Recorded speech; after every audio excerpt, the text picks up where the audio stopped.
Un paysage sauvage est préservé, une maison acquise sur un coup de cœur, alors que le couple n'avait jamais mis les pieds sur l'île de Bréa. Dans un entretien avec la Tribune dimanche de ce 11 août, le chanteur et écrivain Raphaël a évoqué avec tendresse sa résidence secondaire. C'est un petit coin de paradis, au bout d'un petit chemin, à quelques mètres de la mer. Pour y parvenir, un petit train régional avec un unique wagon, si peu fréquenté qu'il faut parfois demander son arrêt, qui mène à un embarcadère où, pour rejoindre l'île de Bréa, il faut prendre le ferry. Un goût de bout du monde que Raphaël a partagé avec nos confrères de la Tribune dimanche dans son édition du 11 août. J'aime cette illusion d'être en dehors du monde, cet isolement, a confié le papa de 3 enfants, qui file le parfait amour avec Mélanie Thierry depuis plus de 20 ans. Néanmoins, comme l'a également précisé celui qui craint les aléas de la célébrité, dans son refuge, isolement ne rime pas avec enfermement. Nous possédons un petit bateau, donc nous pouvons partir au large.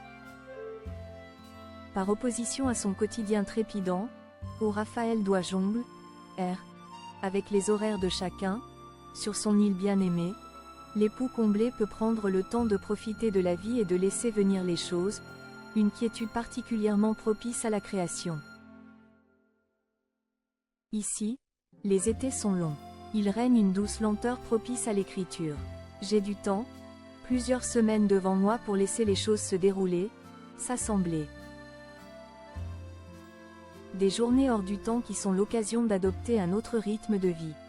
Elles commencent tôt le matin, par une routine immuable. J'ouvre la porte et j'attends que le soleil se lève sur la mer. Tous les jours, je cours 1 heure et je me baigne dans l'eau glacée, une matinée de viking. Une parenthèse enchantée qui fait la joie de toute la famille. Raphaël et Mélanie Thierry, leur rempart contre le monde. Dans un entretien accordé à nos confrères de Psychologie Magazine en 2021, Mélanie Thierry avait elle aussi évoqué cette maison secondaire si chère à leur cœur, qui leur permet de s'extraire de l'agitation du monde. La comédienne avait précisé que la petite famille s'y rend en moyenne toutes les 5 semaines.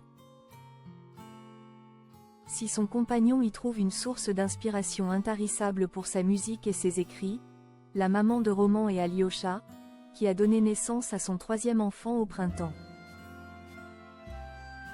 préfère s'immerger dans la nature, postant à l'occasion des photos de ses pérégrinations sur son compte Instagram, au grand bonheur de ses abonnés.